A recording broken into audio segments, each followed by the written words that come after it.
I'm Marcus Lower. Yes, I'm a postdoc currently at CSIRO Space and Astronomy, or CSIRO Space and Astronomy, at least for the next couple of months.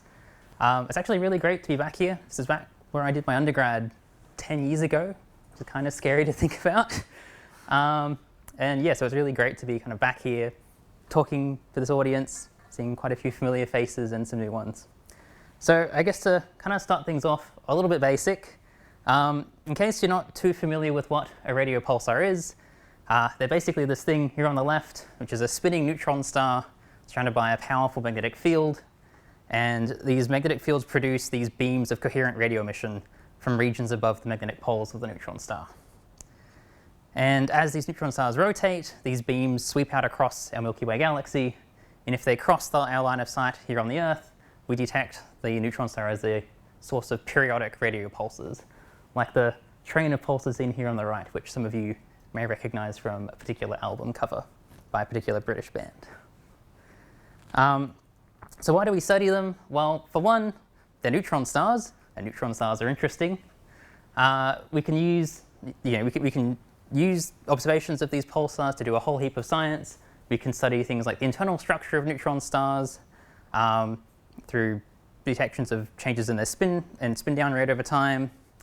We can study the equation of state of nuclear matter, so how matter behaves at sort of supernuclear densities inside these objects. They have extremely powerful magnetic fields, which introduce a whole bunch of weird and wacky stuff in terms of their radio polarization, which I'm not going to touch on today. We can also use them as tools, so for doing things like mapping our Milky Way galaxy. So in particular, using things like, you can see my cursor, things like looking at how the frequency dispersion, so this is the delay in the pulsar arrival times at our telescopes, varies for different pulsars in different parts of the galaxy. And use that to measure things like the electron column density of our galaxy.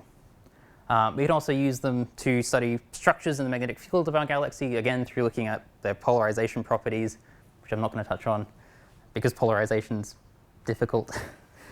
And of course, probably what they're most famous for being used as is for tools to do precision astrophysics. In particular, doing things like tests of general relativity, such as measuring indirect evidence for gravitational waves, which leads to Nobel Prizes, and even as actual galactic scale gravitational wave detectors.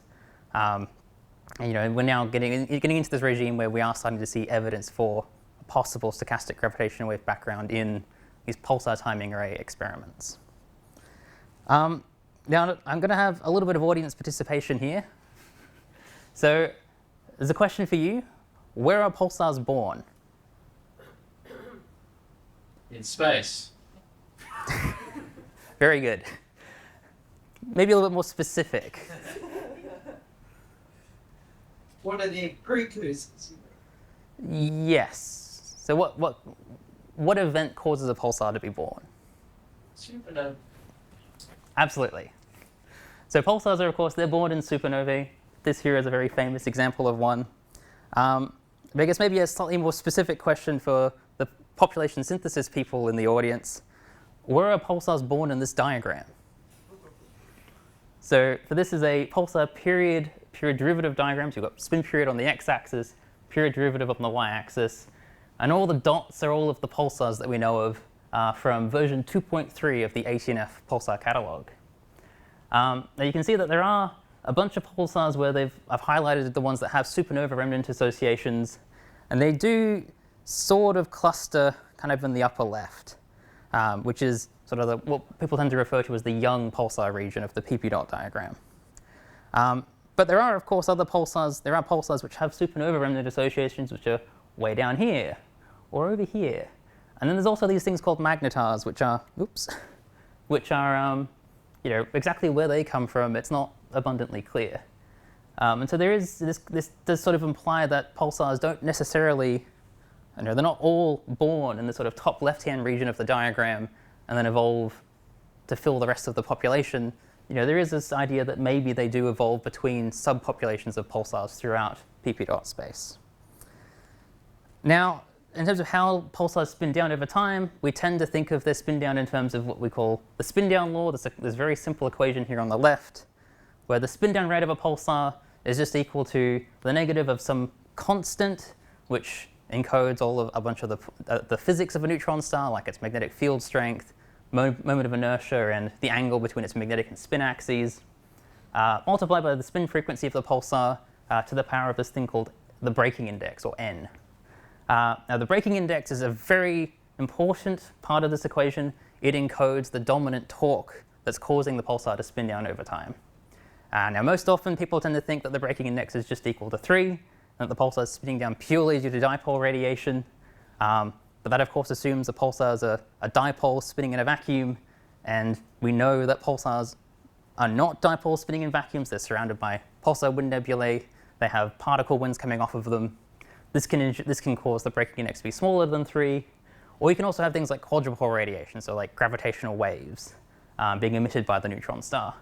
And this can give breaking indices of like 5 or 7, depending on exactly where the gravitational waves are coming from. Now, the value of the breaking index will tell you how a pulsar will evolve through pp dot space. So a breaking index of 3, it will evolve kind of from the top left down to the bottom right. For a breaking index of less than 3, that evolutionary path will be shallower. If it's greater than 3, it will be steeper. So that you can kind of start to get a sense of how pulsars can sort of move between some of these populations, these subpopulations, depending on their long-term breaking index. So how do we actually go about measuring a pulsar's breaking index? So the way we do this is through a technique known as pulsar timing. Now, ignoring a lot of the very fine details, the basic principle of it is that you observe a pulsar, typically with a radio telescope. You collect a whole bunch of pulses or a whole bunch of data, and you average it together in various ways to get a nice pulse profile. You then cross-correlate that time-tagged pulse profile with a template to work out when that pulse arrived at your telescope. You then convert that arrival time to an arrival time at the solar system barycenter using a solar system ephemeris, typically one from JPL. And then you compare that arrival time to when you expect the pulses to be arriving at your telescope or at the solar system barycenter using a timing model. And this encodes all of the sort of known physics of the pulsar. So its position on the sky, its proper motion, spin frequency, and its derivatives, and then any binary parameters if this pulsar happens to have a companion object, including any post-Keplerian stuff if you care about doing tests of GR. And then, sometimes you'll see, you get a set of timing residuals, this thing on the bottom left, and sometimes you'll see that your residuals have a signal in them which tells you that, okay, you don't know everything about the pulsar yet. So then you might go and do some parameter estimation, put in new models into your timing model, new parameters into your timing model, and then you do this sort of recursive updating of your timing model until you get whitened timing residuals. And then you can kind of say that, well, maybe we know most things about this pulsar. So how do we get the breaking index out of this? Well, we first assume that that constant that I mentioned earlier is actually a constant with time.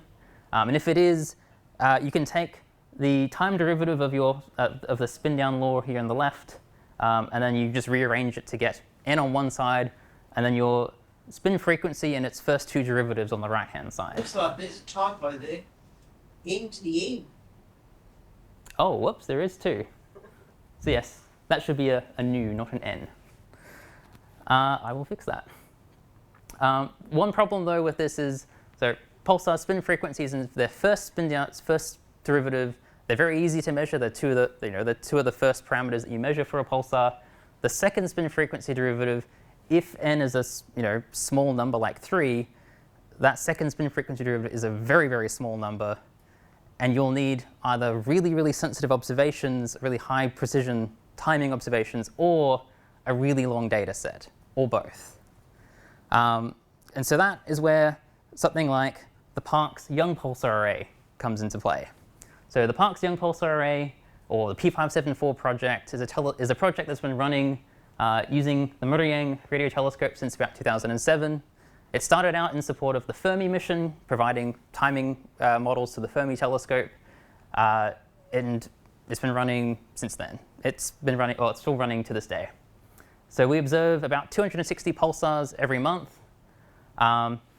These data were originally collected using a combination of sort of our two older receiver systems on the telescope, the multi-beam and the 1050 centimeter receiver.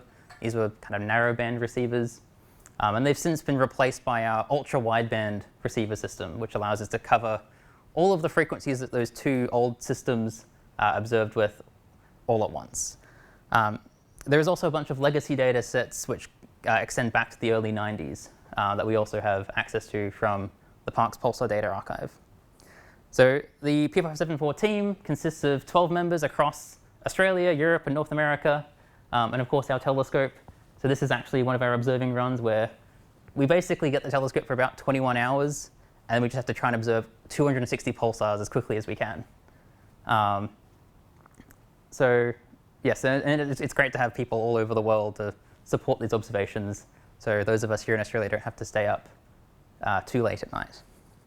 And of course, our raw data is freely available from the Parkes Pulsar Data Archive.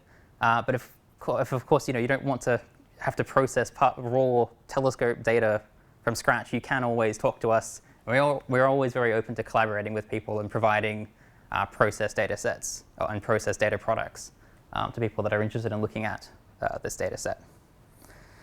So although we've been collecting this data for a long time, in principle, we should be able to just take these pulsar data sets, fit for second spin frequency derivatives, and get breaking indices. However, I should also add, we also sometimes employ some help with our observations.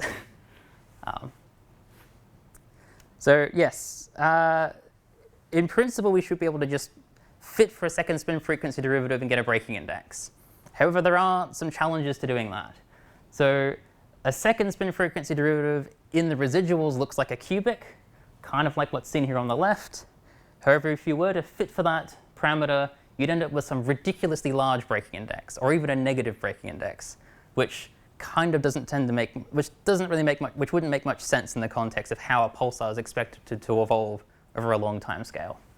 So what we're actually seeing on the left here is not the influence of the pulsar's breaking index. This is what we tend to refer to as timing noise. These are these low fluctuation frequency stochastic variations in the arrival times of our pulsars. And this is just related to some kind of process that's causing the pulsar's spin to wander around slowly with time. There are also these events called glitches. This is an example here on the right, where you can see the timing's pretty good for a little while, and then all of a sudden the pulsars are arriving at our telescope a little bit earlier than they were previously. This is because the pulsar is suddenly spinning a little bit quicker. Now glitches are related to some sort of internal process inside the neutron star, they're either caused by star quakes or some sort of coupling between the superfluid core and the hard outer crust of the neutron star. So you have an outward transfer of angular momentum. And these can introduce effects in our timing that resemble breaking indices, and as I'll show, can really, as I'll show in a few slides, can really kind of impact what we think we're actually measuring versus what the pulsar is actually doing over a long period of time. So in terms of how we extract breaking indices from these noisy pulsars, the main technique we used was basically just Bayesian model selection, which many of you are very familiar with in terms of doing Bayesian analysis of gravitational waves. So we used, this is work that was sort of developed by myself and Aditya Parthasarathi, who's currently a staff at Astron in the Netherlands. He was formerly my office mate at Swinburne. So we use this code called TempoNest. It's just a Bayesian wrapper for sort of standard pulsar timing analysis code. And again, we're just using Bayesian model selection. That's just saying we take a model that includes something like a breaking index or a second spin frequency derivative and compare it against a model that doesn't include that, or the breaking index is, say, fixed at 0. And then just computing the Bayesian difference between the two tells you whether there is a preference for one model over the other. So Aditya's work, he had the easy job. He had all the pulsars that didn't have glitches in them. So he looked at 85 pulsars, and then all he had to do was just compare, again, whether there was a model that included timing noise plus a second spin frequency derivative was preferred over just a model with just timing noise on its own. And that second spin frequency derivative was fixed at 0. I had the slightly harder job of looking at a set of 74 pulsars that were filled with glitches. Now, you can't just ignore glitches because they have very large impacts on our timing. We instead had to go and pre-correct. We had to identify them, identify all of the glitches in our data, and then pre-correct for them before then going and doing this Bayesian model selection process. And I ask, how long do the glitches usually last? On that other slide, you can have it stopping. It depends. So some glitches, you'll have the pulsar will glitch and you have this big change in the spin frequency, and then they'll recover back towards their pre-glitch spin frequency. It can be days, months to years. And then some, they never actually recover back to that original spin frequency. So as an example, here's this one here on the right. There is this glitch that occurs kind of towards the right, and it does recover most of the way back towards its original spin frequency, which is why it doesn't have this huge slope in its timing residuals compared to the other one. I suppose that one you showed before, flattening down, it went from one frequency to another, which you're fitting flat. So it's almost instantaneous. Yes, so for these kinds of glitches, the time scale over which the spin frequency increases is very, very short. It's on the order of seconds. So people have seen glitches occur in real time, and there's only a handful of glitches that have been seen in real time, and that's because they were staring at a pulsar kind of all day as it went overhead. Our observations, because they typically only last about 5 minutes, and they're spaced apart by about a month, we're not going to detect any glitches in real time with that kind of a cadence. And how frequent are glitches in individual pulsars? It depends on the pulsar. Yeah, but I do like a range of this. So it's typically, the Vela pulsar, it glitches about once every 2 to 3 years. We have one particular pulsar in our data set which glitches every few months, and is an absolute pain to time. What fraction of all pulsars are glitched into the kind of pulsar? Yeah, again, it depends on the pulsar. For these young pulsars, they tend to be, the younger the pulsar is, the more they appear to glitch, although this does seem to be kind of a function of their spin down rate. There has been at least one glitch seen in a millisecond pulsar, these ones that are supposed to be very, very stable. So it's not like there's some mechanism that switches off. Presumably all pulsars glitch. It's just a matter of how long you have to wait until you see one glitch. Marcus, so with this pre-correction for glitches, presumably there's a threshold whereby if your glitch is too small, you're not going to identify it. Yeah. Am I jumping the gun? A little bit. I'll ask that. Carry on. All right. So as sort of Paul was alluding to, there is some minimum glitch size. So the way we actually went about identifying the glitches, well, one was just to look through the data by eye and look for those sharp discontinuities. Although that was missing, you could easily miss small glitches via that method. So that's where we turned to Liam Dunn, who is I think he's currently a PhD student, possibly just about to submit his thesis at Melbourne Uni, who worked with Andrew Malatos to develop this hidden Markov model glitch detector, which I'm not going to go into the details of. But the basic idea is that you give this glitch detector a set of timing residuals, and it goes and tracks how the spin frequency and spin down rate of the pulsar is changing kind of from one epoch to the next. And then you end up with these nice traces of spin frequency and spin down rate with time, and it will find when there is a big jump in the spin frequency, which is when you have a glitch. And it also does a great little thing where it will compute like a Bayesian evidence between there being a glitch in there and there not being a glitch. And we use this to identify, first identify all of the glitches, and also we also use it to solve some of our tricky pulsars, such as that one that glitches all the time. That one we could not solve manually. We could only solve it through this glitch tracking technique. And of course, we also use this to set upper limits on the minimum glitch size we could see in each pulsar. Because at some level, the difference between a glitch and just a random variation due to timing noise, they become about the same, become comparable. So you can't tell them apart unless you've got higher cadence observations or a much more sensitive telescope.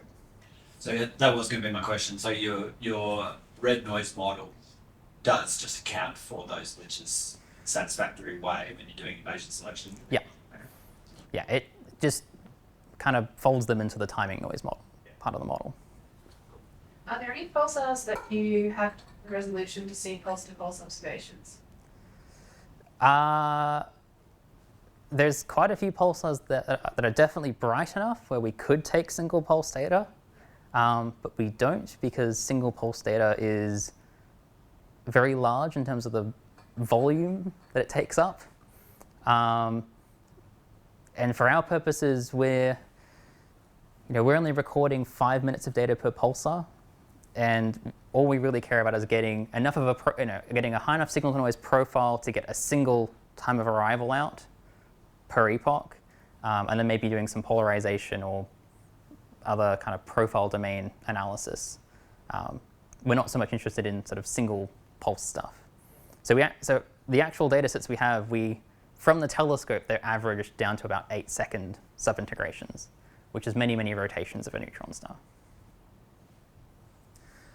All right, so once we identified all of the glitches, we then went and measured all of the various properties, so things like the change in the spin frequency, the change in the spin down rate, and how much they were recovering by. So out of our 74 pulsars, we identified 124 glitches, 74 of which were new discoveries at the time. It hadn't been reported elsewhere. So just going from left to right, you've got, these are just histograms comparing our results in blue to other catalogs of glitches. So you've got the change in the spin frequency here on the left, change in the spin down rate in the middle, and then this Q factor, which is just sort of like the ratio of how much the pulsar glitch recovered by. So where a Q factor of 0 would be a complete recovery. And yes, using Liam's hidden Markov model, we were able to set an upper limit on the minimum detectable glitch size across our entire data set of about 8.1 by 10 to the minus 9, which corresponds to this dashed line here in the first histogram. So one thing that kind of jumps out straight away is that we don't see this kind of bimodal distribution in the what we call the glitch amplitude, so that change in the spin frequency. Part of this just comes from the fact that we are insensitive to these smaller glitches. They just end up getting accounted for by our timing noise model. And I think a lot of these small glitches are also because they also come from a particular pulsar, the one in the Crab Nebula, which we don't observe as part of our program. But still, it's an interesting little feature that we missed. So when you say it recovers your initial spin point, does that mean it goes on like the same, like the extended line to glitch spin down curve, or because everything's spinning down, eventually it has to go back to the same frequency? Yeah, so when I say recovery, we tend to refer to these exponential recoveries. So if you think of it in terms of spin frequency versus time, you'll have the sudden step change. There'll be an exponential recovery part, and then it will eventually kind of tail off. But then yes, eventually over many, many years, it will return to that original pre-glitch spin frequency. But that's on the timescales of decades as opposed to days or months. Yeah, I thought many glitches had a permanent change in new dot. At least observe the permanent change. Yes, some do. And actually, in a few slides, I'll show some of these sort of what happens when you have these changes in new dot. All right, so after correcting for all of the glitches and then running our big Bayesian parameter estimation runs on the supercomputer at Swinburne, we eventually ended up with a sample of 33 breaking index measurements across both my work and Aditya's work. So these are all the pulsar names on the bottom and then the corresponding breaking index on the y-axis. Aditya's ones are in these pink colored points and then mine are the blue colored points. The circles just tell you whether that's a pulsar that's glitched or not. This horizontal line, that's what you'd expect for a breaking index of 3, so dipole radiation. And you can see that while none of our pulsars are exactly consistent with n equals 3, and that most of them are sitting up above a breaking index of about 10. So very much inconsistent with these sort of standard radiative processes for spinning down a neutron star. So this kind of raises an interesting question. Can these breaking indices actually be much greater than 3? It turns out that yes, sort of. It comes down to a question of whether you consider what you're observing as the breaking index to be the actual intrinsic breaking index in that spin down law, or whether it's something else. So if this constant in the spin down law is actually not a constant, it's evolving with time, then you can introduce effects that cause the observed breaking index to be much larger than these sort of standard radiative processes. And it can also change. It can cause the breaking index itself, or the observed breaking index, to change over time. So there are several ways of doing this. One is if you have the magnetic and spin axes of the pulsar become aligned slowly over time, or if you have a changing pulsar or neutron star moment of inertia, or magnetic field growth or decay. So any of the terms in that, what's typically considered to be a constant, changing with time. Which is an example of this here on the right is a population synthesis study by Simon Johnston and Aris Karasergio, where they looked at what happens if you cause pulsars' magnetic and spin axes to become slowly aligned with time. So this is starting out every single pulsar as if they were the crab pulsar up on the top left of this diagram, and then just changing their magnetic and spin axes at varying rates. And they were able to replicate much of the observed pulsar population through this technique. They weren't able to account for all of the magnetars, which is kind of interesting. Wouldn't you expect the system to try and align through dissipation? I'm out of touch with what's understood about this. Well, it's the question, how much of the physics is understood as far as, alignment. And I think that's what they were going for when they were doing this study. But that's just empirical. It's just ultimate physics. I can't comment too much on the physics, but I can say that from observations, there is a deficit of observed pulsars with interpulsars. That's where you see emission from both magnetic poles. So they're orthogonal rotators at these sort of high spin frequency, low spin down rate part of the PP dot diagram. So that observationally could point to there being kind of more pulsars becoming aligned with time. Because I guess the positive breaking index greater than 3 would correspond to increased misalignment angle, right? Oh, I got the wrong way around. But I'm just wondering. It seems this could give you a change in n of order unity, but it's not going to give you n's of 20 or 30. This mechanism, right? Did Johnson and Karastergia really claim it would explain breaking index of 20 or 30? Like most of your pulsars are extremely high, right? This is just like basically if you change, if you change on the scale of PO and P dot, if you change this misaligned angle, okay, so it will give you like 5 or 6, but it's not going to give you 40 or 30. So Johnson and Karasergio, they argue that yes, it would give you very large breaking indices on the order of 10 or 20. And you can kind of see that in this PP dot diagram. So the pulsars, they start out with kind of shallow trajectories, and they become increasingly steep over time, which would imply that their breaking index is becoming much larger as they age. Then how does this work in terms of timescales? Because, you've been observing for generously 30 years, so you've got... Am I jumping the gun again? Yes.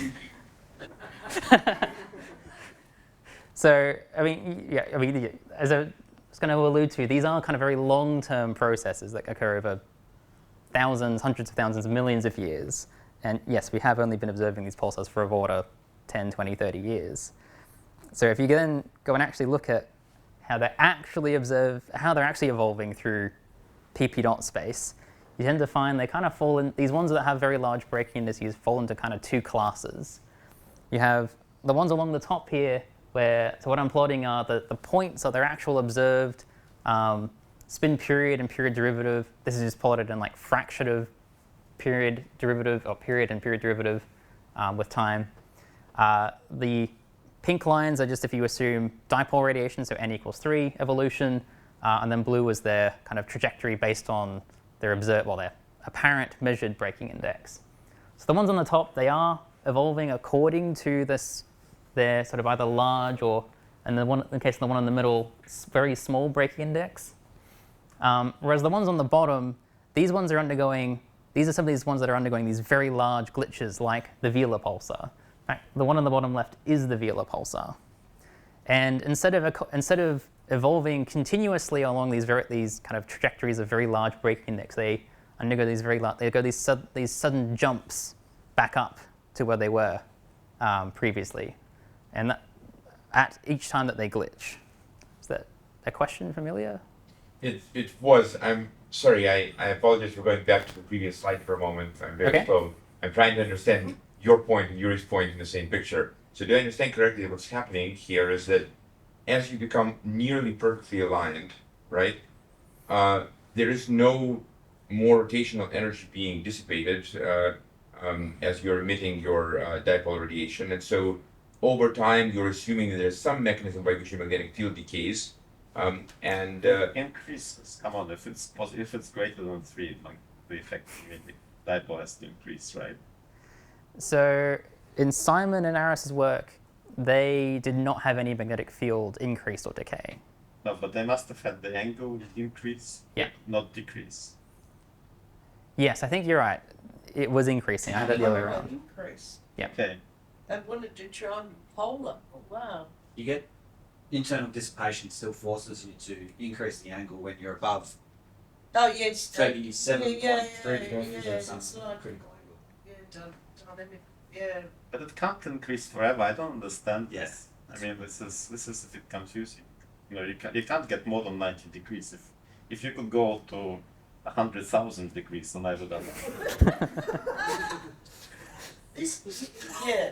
I mean, that's why I asked about the physics. What's understood about this process, this alignment process? No, but sorry, but there's, I mean, the lines you were showing in the plot, right, are going basically vertical. Yes, they Meaning become your P dot is decreasing, but your P is staying essentially constant, right? So you're not losing any more rotational energy, right? So I thought that not losing rotational energy would correspond to a situation where everything is perfectly aligned, because then there's nothing to dissipate. So I think I'm missing something very simple. Perpendicular, that can be a sort of minimum energy state as well. Well, other dynamics.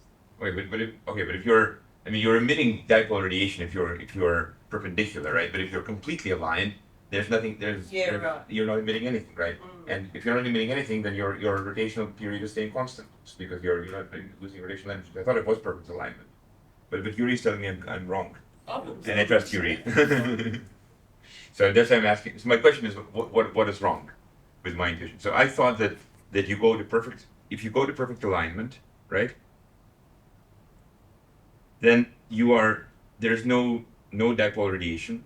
Do I have the mandate from the speaker to answer this? Go for it. So this thing about dipole radiation is a bit misleading because of course there is no dipole radiation. These things are totally surrounded by plasma. So this large low frequency electromagnetic waves are completely screened. They can't propagate the plasma at such density. So the correct way of talking about this is either force-free electrodynamics or just fully blown particle and cells relations. Both of these things, both force-free electrodynamics and peak simulations, which have been extensively performed over the past 20 years, show that the torque comes from the wind, which comes from the spin pulsar. It's not coming from the electromagnetic wave, it comes from the wind. And the wind exactly observes as n equals 3. Okay. So actually I disagree with when you said that particle wind gives n, which is greater Less than 3. Less than 3. I don't agree. But anyways, but what I want to say that there is the physical torque comes from a line rotated almost as strong as perpendicular rotated. And there is a work by Anatoly Stekovsky from 2006 which made a fitting formula for how the torque depends on the angle between the spin of a magnetic dipole between the spin axis and the dipole axis. And it goes as 1 plus cosine squared of this angle. This is just from extensive numerical simulations. This is the law that seems to be observed. I see. So you still get magnetic braking. you still get stronger torques for misaligned, but the torque is almost as strong for aligned as it is for perpendicular. You know, the difference is a factor of. I see. So I should really be thinking of this not as dipole radiation, but as a magnetic braking type of thing. It's a magnetic braking. Okay, exactly. got it. Thank you. Thank you. All right. No, it's all right. Thank you, Yuri. All right. So going back to these plots. So there's you have the very large glitching pulsars that have these kind of interglitch large braking indices. So the implication here is that and if you look at their kind of average long-term evolution across our data set, they do appear to be they do appear to kind of track sort of a smaller braking index evolutionary path. So the implication here being that that there's some sort of interglitch process that's causing these pulsars to appear to evolve much quicker between one glitch and another, whereas in reality they're actually evolving along much shallower trajectories in pp dot space. The question, of course, then is these pulsars along the top, one on the left and one on the right. These do appear to be following large braking index evolutionary paths, but it's possible then that we're just observing these pulsars in between two very large glitches, and they will eventually be reset back to some higher. They'll eventually be reset back to some earlier-ish evolutionary state, much like the ones on the bottom. But of course, the only way to know that for sure is to just keep observing them and see if they do actually undergo a large glitch in the future. So in terms of what drives this interglitch braking, there are a few models that people have come up with in the past to try and describe why you get large braking indices between glitches. In particular, there's this vortex creep model that was developed by Ali Alpar and collaborators back in the 1980s, where you have just the vortices inside the superfluid switch between different pinning sites within the star. And there's also this turbulent vortex array that was sort of a more recent model developed by Haskell et al. In 2020. And they both make different predictions for how the interglitch spin frequency derivative should behave, either as a function of time between glitches or with the change in the spin down rate of the pulsar. So here on the right, these are just showing the top plots showing on the y-axis the interglitch split-second spin frequency derivative versus the step change in the spin down rate divided by the interglitch interval, so the time between subsequent glitches. The vortex creep model predicts almost like a 1-to-1 relation between these two, and our data is kind of consistent with that, at least at the kind of 2 sigma, 95% confidence interval. There has been some more recent work by Win Ho, who looked at a pulsar. It's another one of these pulsars that glitches all the time, and he showed that this relationship is a bit more consistent when you fold in those observations as well. We don't see the quadratic dependence that the turbulent vortex array predicts in terms of comparing interglitch braking index versus the interglitch timescale. There seems to be a bit of a preference towards this vortex creep model for explaining why we get these large interglitch braking indices. All right, so that was actually all work that I did during my PhD. So I'm just going to quickly, the next few minutes, go over some new and upcoming results that have come out of our timing of the P574 pulsars. So I'm going to very quickly introduce this concept of pulsar rotation and emission instability. So we've known for a few decades now that pulsar emission is not necessarily constant and stable. Quite a few pulsars appear to switch between two different emission states where their profiles have slightly different shapes. So you have different emission components that pop up or disappear. And some work by Andrew Lyon and collaborators showed that some of these emission states are correlated with changes in the spin down rate of the pulsar. So when the pulsar is preferentially in one emission state, you tend to see a different spin down rate associated with that emission state. More recent work by Paul Brook back in 2016. So the work by Andrew Lyon, they just looked at things, different features in the profiles, like the amplitudes between different components. Paul and his work produced these great kind of visualization tools where you basically create these variability maps where you're using Gaussian processes to create smooth maps of how the pulsar profile is changing with time, and also smooth models of the pulsar spin down rate over time. The spin down rate models are just made by modeling the timing residuals and assuming that all of the timing noise you see are spin down variations, which to some degree is probably correct. So just to quickly go on to this particular pulsar that is a bit interesting in terms of its profile and spin down variations. So last year I put together this work which looked at 50 years of monitoring this pulsar 0738 minus 4042. It was among the first group of pulsars to be discovered. It was found not too long after Jocelyn published the first pulsars. It was discovered by the Murriyang telescope, which is this funny-looking telescope array in the bottom left. And it's kind of unique in that it has this continuous observing data set, where it was observed using various antennas as part of the Deep Space Network, in particular ones at Goldstone, the 26-meter Hartebeestowek radio telescope in South Africa, Molonglo, and of course Murriyang, the Parkes radio telescope.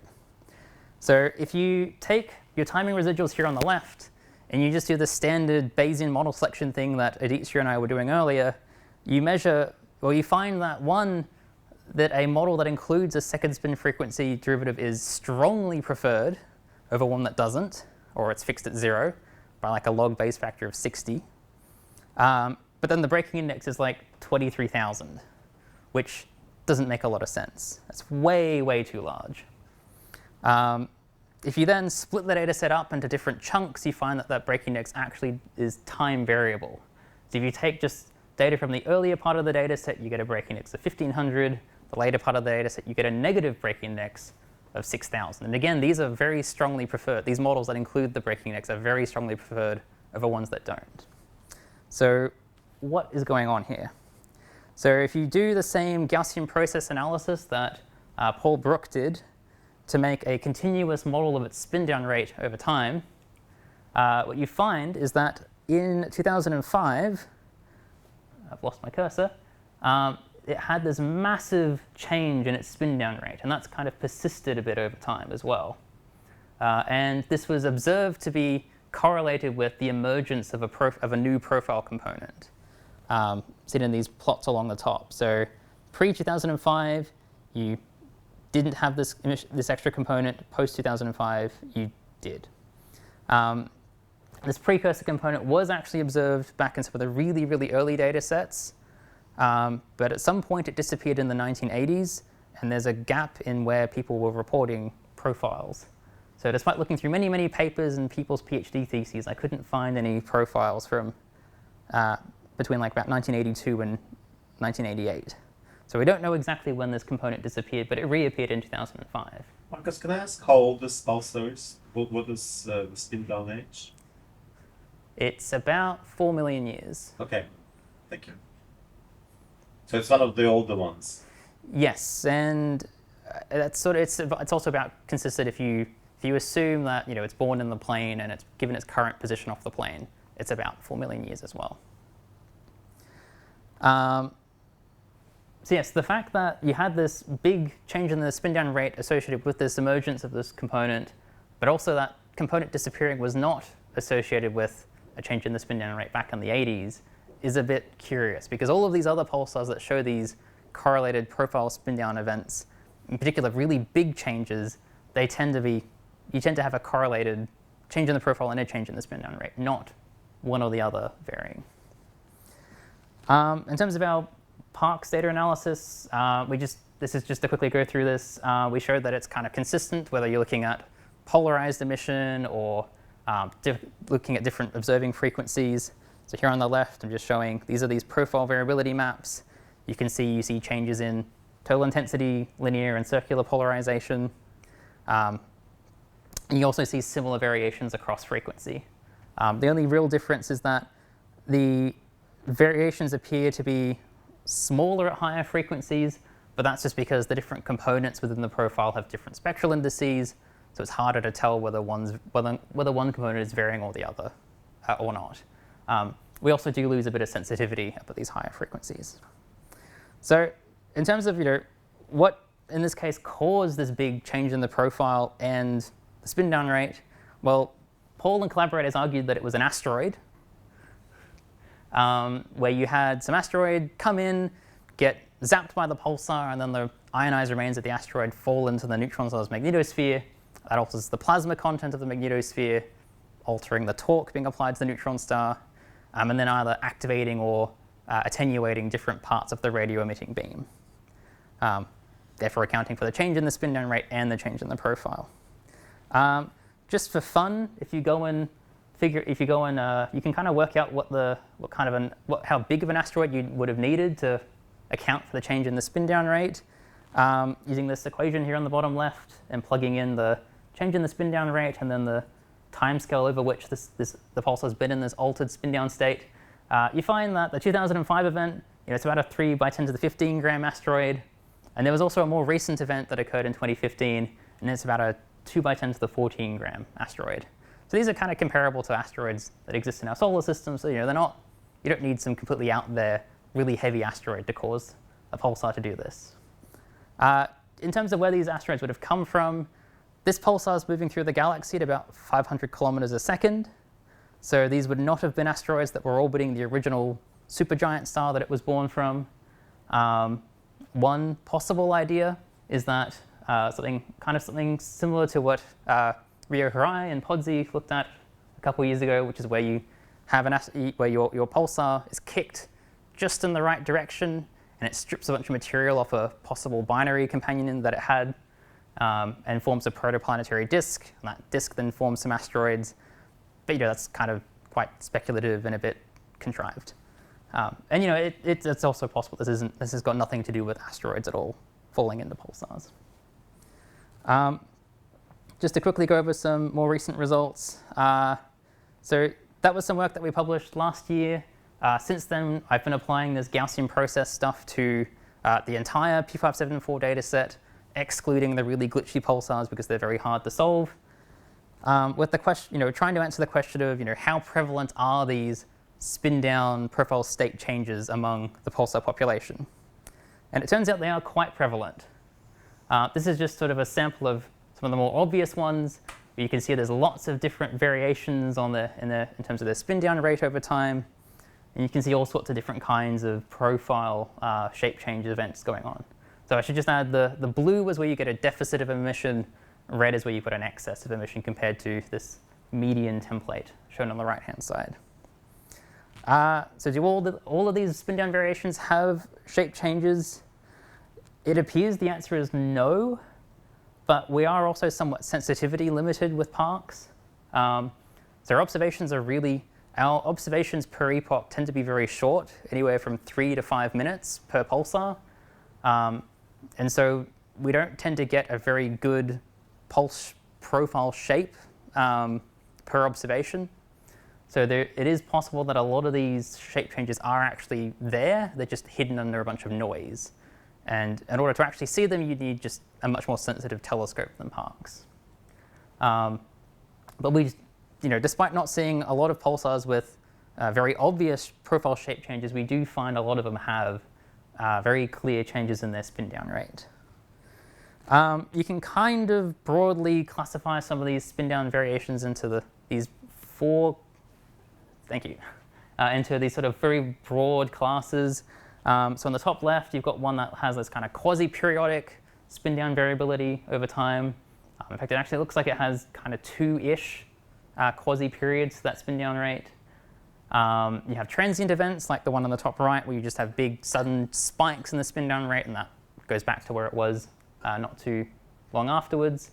Ones that have these linear ramps, and these are possibly some of the pulsars that have these supposedly anomalously large breaking indices that I described earlier.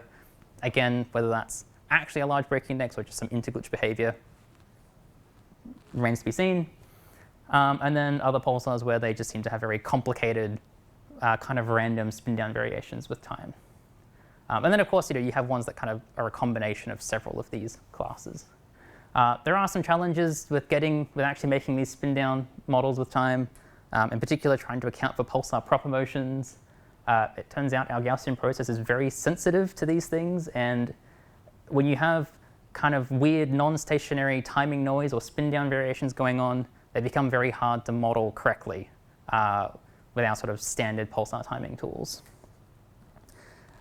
Just a really, really preliminary plot, couple of plots.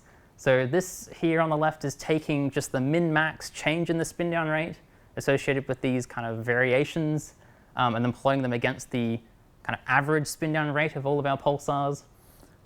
You can see there is some level of clustering, where there is it looks like there might be a bit of a relation between the two, although there are quite a few outliers. This is somewhat similar to the behavior seen in the 17 Jodrell bank pulsars that were looked at by people in the past. One important caveat, of course, is we haven't tried to remove any of these linear slopes or longer term variations yet. So we might not be capturing sort of the actual kind of variability that we're seeing over versus some long-term change in the spin down rate. And then on the right here, this is just a pure derivative diagram, and the colors are just kind of corresponding to, again, that min-max difference in the spin down rate. You can see that there is what looks to be a bit of a trend across the pp dot diagram, but again, with that caveat. Looking ahead, well, there are several long-term pulsar timing experiments going that are continuing to run across the world. This also includes something called the 1,000 pulsar array at Meerkat, the goal of which is to have a uniform sample of pulsars from across what people consider to be the normal part of the pp dot diagram. So these are pulsars that don't necessarily have binary companions and haven't interacted with their binary companions. It's just the normal bog standard pulsars. That project has been running for 5 years, and they're hoping to run for another 4 years if they get time on Meerkat. And Meerkat is anywhere between like 6 to 7 times more sensitive than Park, so it's a much, much larger sample of pulsars. Of course, people are also coming up with improved timing noise and modeling techniques, and by the end of the decade, we will hopefully have the square kilometer array up and running, along with a couple other mega science facilities such as DSA 2000, which is an array of 2,000 dishes out in the Nevada desert, and the next generation VLA over the next decade as well. These will open up more pulsars to look at, fainter pulsars that we can't observe with Parkes or Meerkat, and will also give us increased sensitivity to these much more subtle profile shape variations that we're otherwise missing with our less sensitive telescopes.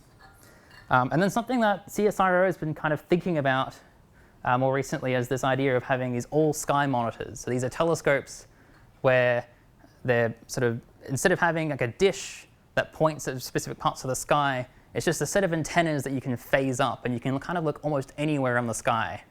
And in principle, you could set up an observing system where you could just track pulsars as they go overhead all day. And so, in some sense, you could have a system that observes maybe not all the pulsars all the time, but most of the pulsars that are above the horizon for some of the time. And since I'm probably out of time, I'm just going to leave you with my summary slide here, and I'm happy to take any questions.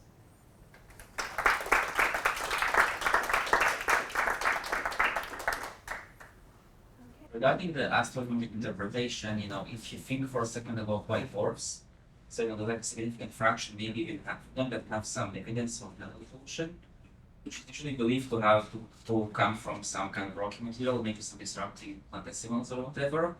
But on the other hand, if you're in an interest, you have to surround it with gigs. Maybe the this won't really survive that thing. So the question is, has anybody tried to kind of have like a rate estimate for how many of these glitching pulsars would be explained via the asteroid mechanism? That's a very good question. I don't think anyone has done that study. To to fair, there hasn't been a very large study of how many pulsars show these profile shape spin down variations yet. And that's one of the goals of the work that I'm currently leading at the moment, is to work out how many of these pulsars do show these kinds of transient variations. You have the disparity in these always break means, they have like, what is the magnitude difference? Maybe you need to consider some external perturbations that change your results.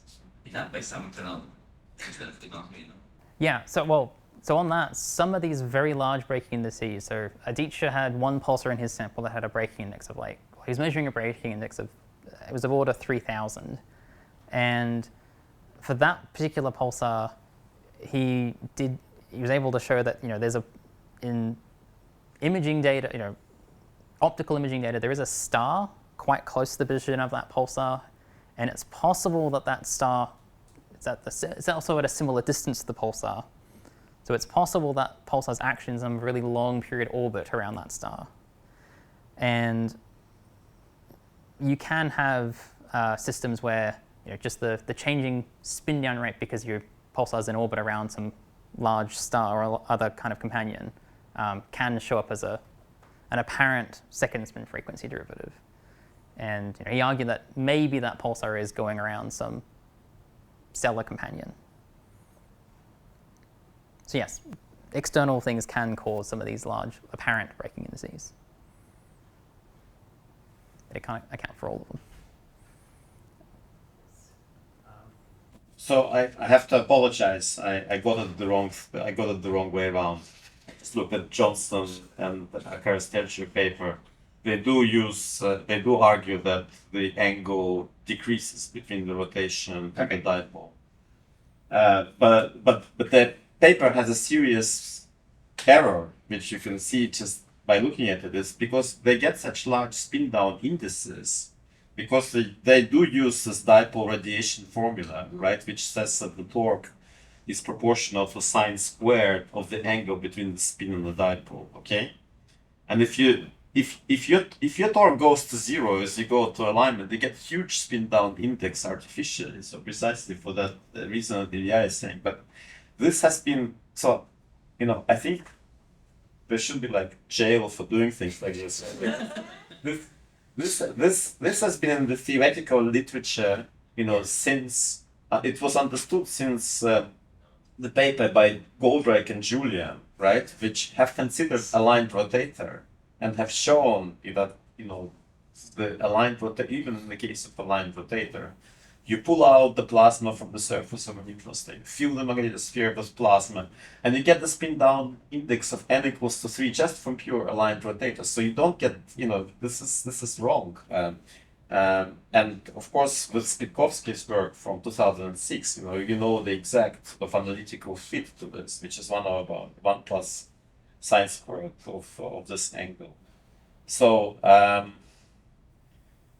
I think, while phenomenologically what they're proposing might work, I don't think it actually makes sense from the theoretical point of view. And I also want to emphasize, this is, I don't know, this is really remarkable, these observations. These results are astonishing, because if we do understand something from theory, is that if you have a neutron star with fixed magnetic field lines outside of a neutron star, it doesn't do things like this. We already understand this. This is from first principle understanding. Is that means that this magnetosphere of a neutron star, it's living very rich life. It's changing configurations, it's doing things. It's it's in a sense we look at solar corona, we see that the patterns change. So the pulsar must to some extent be doing something like this as well. And it's imperative that we understand what's happening.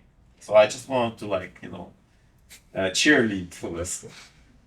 For understanding the physics that together with observations. Go ahead. Actually, my question kind of links well to Yuri's. So mode changes come with, mode changing is identified through profile bands. And that usually happens it's flicking between. So would you pick that up in your Gaussian process? because it's a sharp change? And if so, does that come with spin down changes, or I don't know if you've looked at that at all?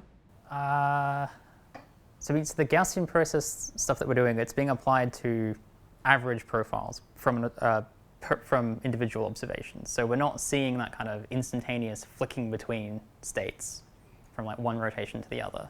So what we are seeing is sort of like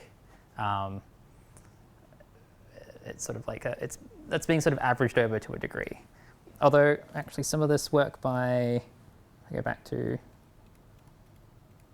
Andrew Lyon's work, they showed that when the pulsars are in these kind of different spin down states, I mean, again, they weren't looking at single pulse data, they were looking at average profiles.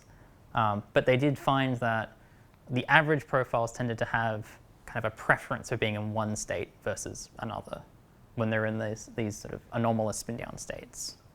So, you know, while it's still flicking between these two different states, it's kind of flicking between them.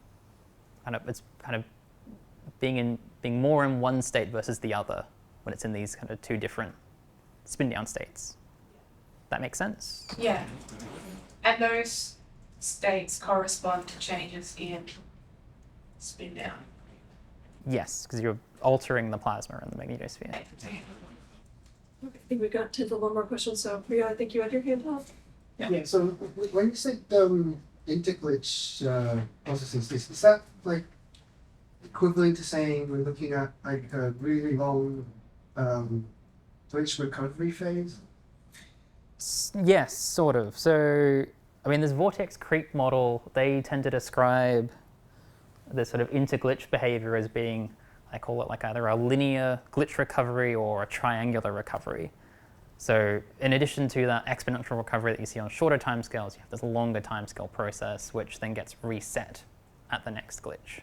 So, for example, if you try to fit the upper ones with a really long this kind of process, like, can you rule out some of them and just simply from the amplitude, I think?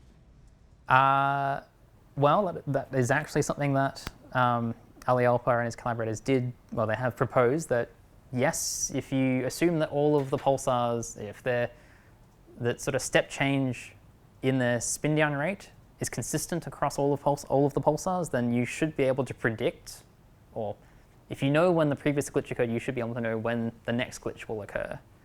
Or I guess you could try to rule out some of this sort of interglitch behavior in these long-term ones. But you know, again, the only way to really know for sure is to just keep observing them.